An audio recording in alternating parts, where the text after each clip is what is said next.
Assalamualaikum warahmatullahi wabarakatuh. Perkenalkan, nama saya Birul Walidain Adifta. Di sini saya akan menjelaskan bagaimana hasil mini riset yang saya teliti, yaitu analisis persepsi konsumen terhadap merek sabun mandi dengan menggunakan pendekatan korespondensi. Oke, kita bahas pendahuluannya dulu. Sabun badan adalah pembersih yang digunakan dengan bantuan air untuk membersihkan tubuh. Dan beberapa jenis sabun memiliki manfaat, seperti aroma dan exfoliating. Konsumen memilih sabun mandi berdasarkan kebutuhan dan preferensinya. Dengan banyak merek yang bersaing menawarkan keunggulannya masing-masing. Jadi setiap merek tuh punya keunggulan masing-masing. Nah, persepsi konsumen ini penting dan ulasan konsumen sering lebih dipercaya daripada iklan-iklan yang ada di media sosial. Pada penelitian kali ini memiliki tujuan, yaitu yang pertama menganalisis persepsi konsumen terhadap atribut-atribut sabun mandi, yaitu harga, aroma, kemasan, ketersediaan, kualitas, fitur, dan efektivitas. Lalu pada merek sabun mandi yaitu Lifebuoy, Grease and Glow, Biore, Dove, and Dettol. Lalu untuk tujuan yang kedua yaitu mengidentifikasi atribut yang paling berpengaruh dalam persepsi konsumen terhadap pemilihan merek sabun mandi. Dan yang ketiga yaitu ada menggunakan pendekatan korespondensi untuk mengukur bagaimana gitu kedekatan antara atribut-atribut sabun mandi dengan merek-merek yang kita teliti kali ini. Untuk manfaatnya sendiri dari penelitian itu ada dua. Yang pertama, bagi perusahaan, sabun mandi itu memberikan wawasan mengenai bagaimana konsumen memandang produk mereka dibandingkan dengan kompetitor berdasarkan atribut tertentu, sehingga dapat membantu dalam merumuskan strategi pemasaran gitu yang lebih efektif gitu, atau perbaikan dalam segi perusahaan sendiri dari produknya itu. Nah, yang kedua yaitu ada manfaat bagi konsumen. Manfaatnya ini memberikan informasi yang bermanfaat terkait atribut produk sabun mandi yang mungkin menjadi pertimbangan gitu dalam memilih merek tertentu sesuai dengan kebutuhan atau preferensi yang dibutuhkan gitu.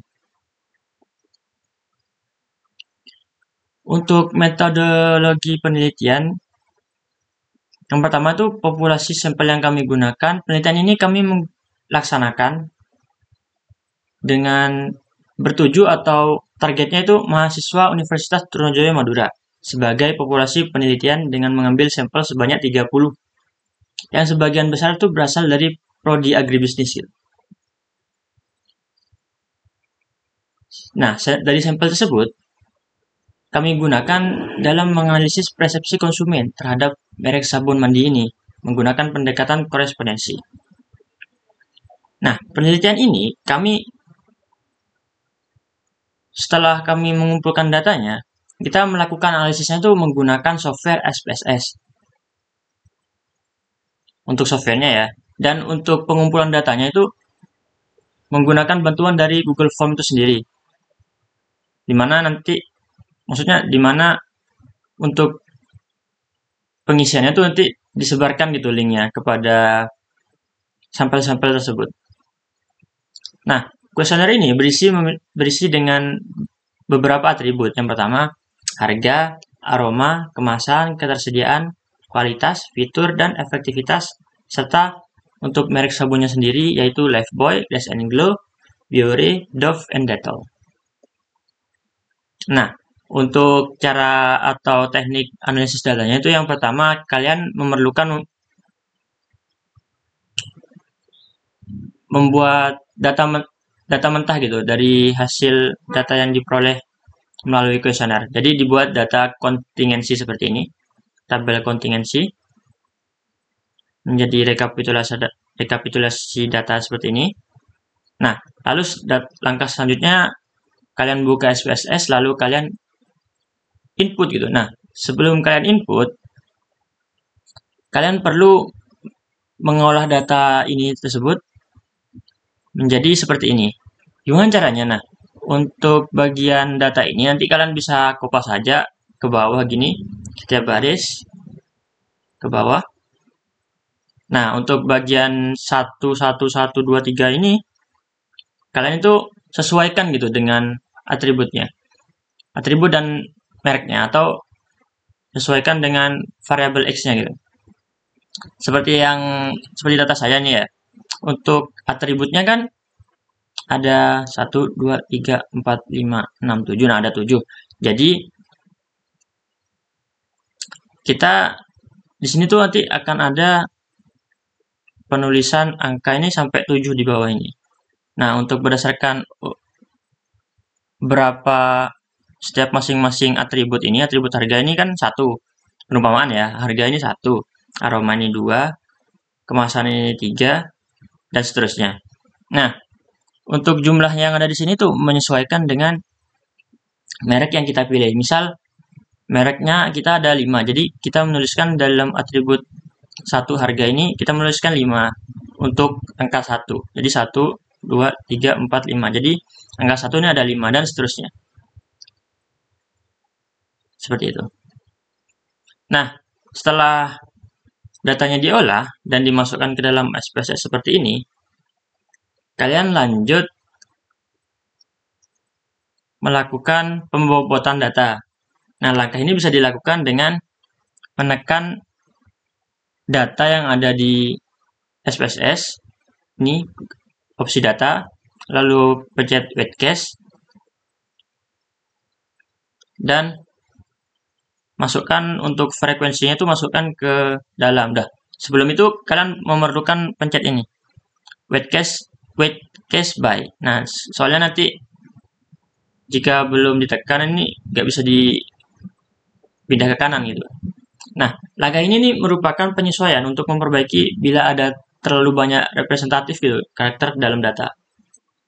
Nah, selanjutnya kalian bisa melakukan analisis korespondensinya.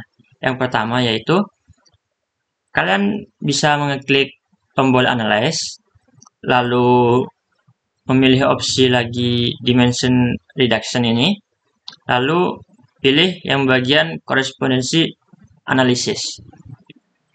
Nah, setelah nanti kalian menekan ini, kalian akan masuk ke dalam korespondensi analisis seperti ini untuk gambarnya.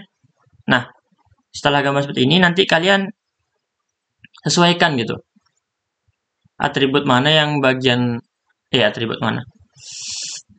Variabel mana yang merupakan row dan variabel mana yang merupakan kolom. Nah, untuk di sini sendiri, untuk data saya, yang atribut itu bagian row-nya, dan yang kolom itu bagian mereknya. Seperti yang ada di gambar awal tadi. Nah, seperti gambar ini.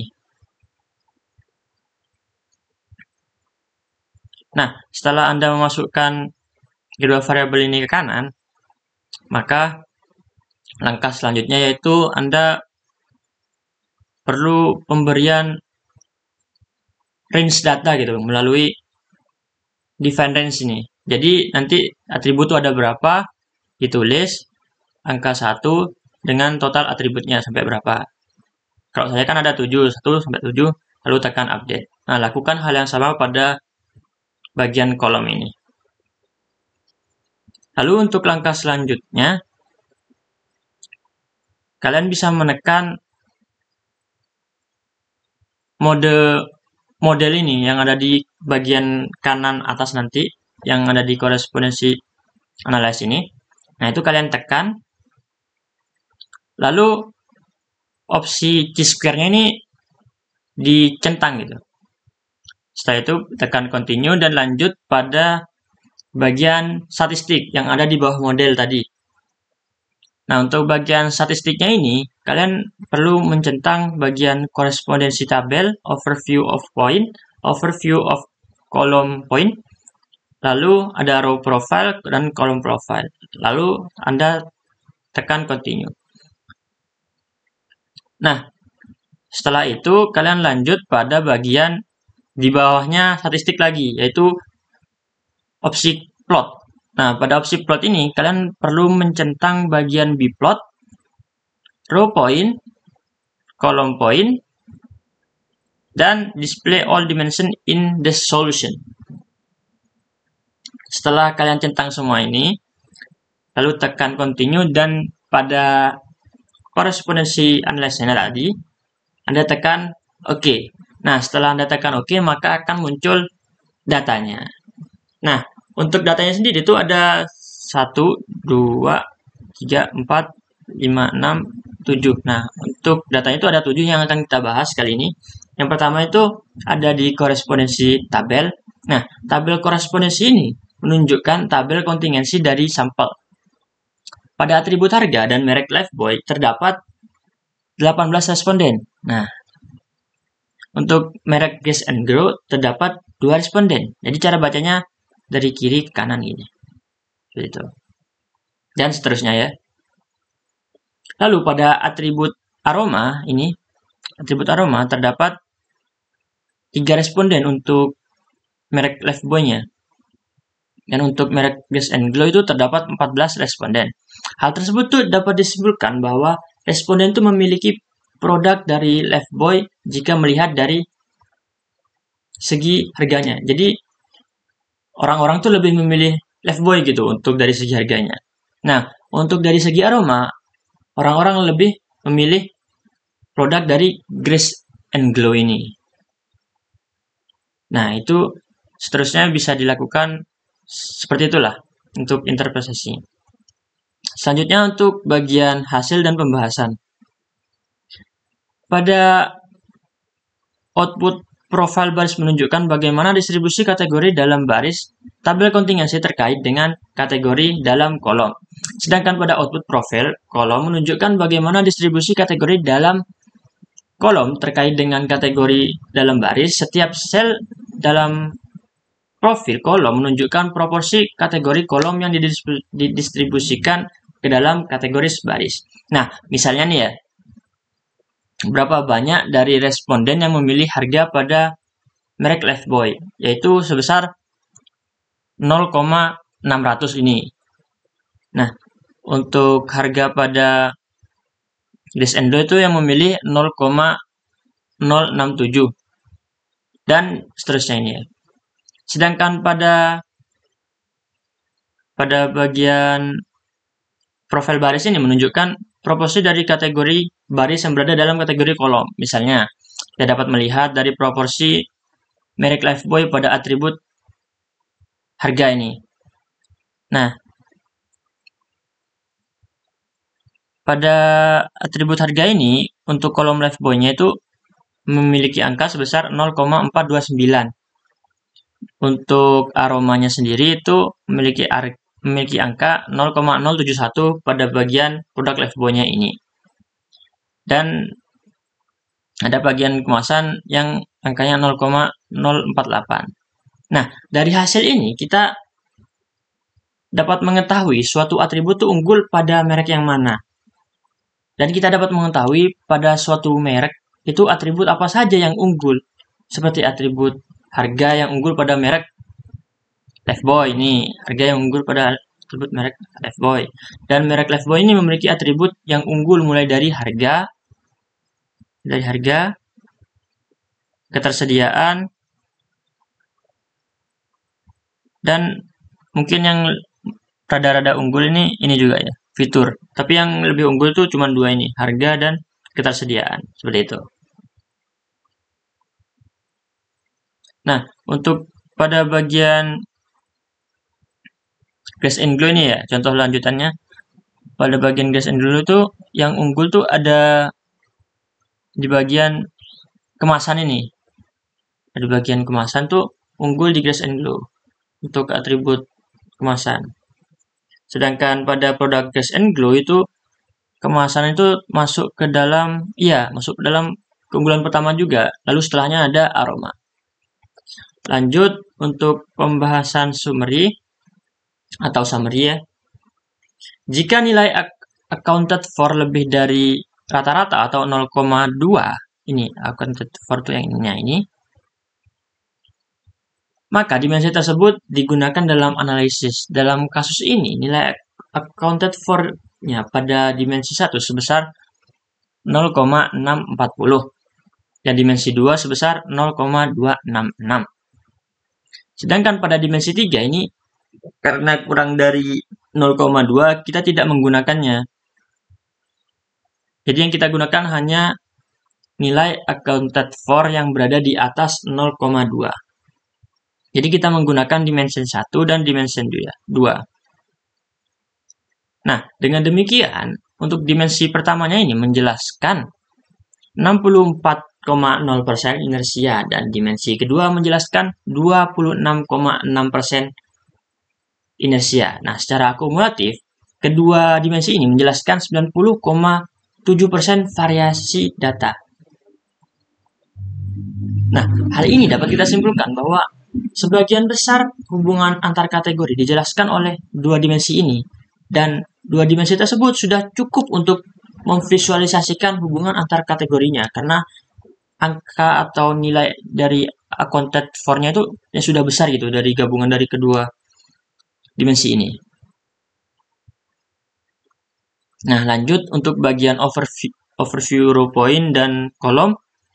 Pada tabel ini, overview row point dan kolom ini, tabel tersebut menjelaskan keterkaitan atau kedekatan baik di baris maupun di kolom.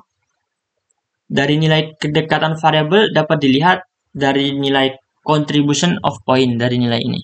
Contribution of point inertia of dimension.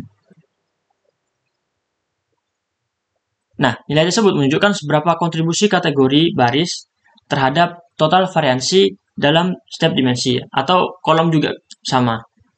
Nah, nilai kontribusi yang besar berarti kategori tersebut sangat penting dalam menjelaskan dimensi tersebut. Seperti ini. Seperti atribut harga ini.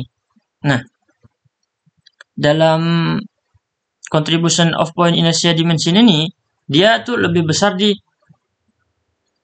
dimensi 1. Jadi dia tuh sangat penting gitu bagi dimensi 1 untuk menjelaskan variabel, untuk menjelaskan pada dimensi 1 gitu. Dengan nilai kontribusinya 0,604. Lebih besar dari dimensi yang kedua. Bahwa variabel harga ini sangat mempengaruhi gitu pembentukan dari dimensi 1 dibandingkan dengan dimensi 2 yang angkanya lebih kecil jauh gitu dari dimensi 1. Nah, hal tersebut sama untuk bagian mereknya. Yang paling berkontribusi pada pembentukan dimensi 1 itu ada produk Lifebuoy dan disusul dengan Grace and Glow. Untuk di dimensi keduanya itu yang mempengaruhi pembentukan dimensi 2 itu ada produk dari Dettol dan produk dari Grace and Glow untuk yang keduanya. Nah, untuk pembahasan yang selanjutnya itu ada pada row kolom atau gambaran dari persebaran row and column point-nya. Kita dapat melihatnya di sini. Ada dua kategori yang bisa kita jelaskan dari gambar ini, yaitu pertama kedekatan. Kategori yang posisinya berdekatan di peta menunjukkan adanya hubungan atau pola yang mirip antara kategori tersebut. Misalnya nih ya, misalnya ada kategori kemasan berdekatan dengan kategori Grace and Glow. Kemasan dengan Grace and Glow ini. Dua ini. Kan deket banget nih, berdempetan malah. Nah, artinya apa? Artinya orang itu lebih menyukai Grace and Glow gitu untuk dari segi kemasannya. Untuk dari segi kemasannya aja ya, bukan yang lain. Dari segi kemasannya. Nah, sedangkan kategori untuk produk Biore itu orang-orang itu lebih menyukai dari segi kualitasnya. Untuk produk Biore-nya ini. Jadi untuk kemasan tuh orang-orang lebih suka Grace and Glow, dan untuk kualitas tuh orang-orang lebih suka pada bagian Biore ini, atau produk Biore ini lebih disukai itu pada kualitasnya. Nah, lalu untuk penjelasan yang kedua itu dari segi jarak. Semakin jauh jarak antar kategori, semakin kecil hubungan antar kategori tersebut. Jadi ada contohnya itu kategori ketersediaan ini. Kategori ketersediaan ini dengan Dove ini. Nah, ini kan jaraknya lumayan jauh ya, meskipun dekat, maksudnya dibandingkan dengan fitur kan ini lebih jauh dari ketersediaan.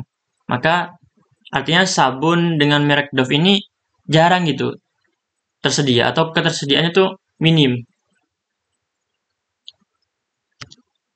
Nah, itulah untuk pembahasan yang dapat kita bahas. Selanjutnya itu dari penelitian ini dapat kita simpulkan berdasarkan hasil penelitian yang menganalisis persepsi konsumen terhadap merek sabun mandi dengan pendekatan korespondensi. Ditemukan bahwa beberapa atribut unggul dalam mempengaruhi pilihan konsumen seperti harga, aroma, kemasan, dan efektivitas. Merek Lifebuoy unggul dalam harga, sedangkan Grace and Glow menonjol dalam aroma dan kemasan. Untuk produk Biore lebih dipilih karena kualitasnya. Untuk produk Dove lebih dipilih karena fitur tambahannya dan detol dalam segi efektivitasnya. Atribut yang paling berpengaruh dalam pemilihan merek adalah harga untuk Lifebuoy, aroma untuk Grace and Glow, dan kualitas untuk Biore. Penelitian ini juga menunjukkan adanya hubungan signifikan antara atribut dengan merek sabun mandi, di mana Lifebuoy terkait erat dengan atribut harga dan Grace and Glow dengan kemasan serta aromanya. Begitulah untuk penjelasan yang dapat saya sampaikan mengenai hasil dari mini riset yang saya lakukan ini. Terima kasih, mohon maaf jika ada salah kata. Wassalamualaikum warahmatullahi wabarakatuh.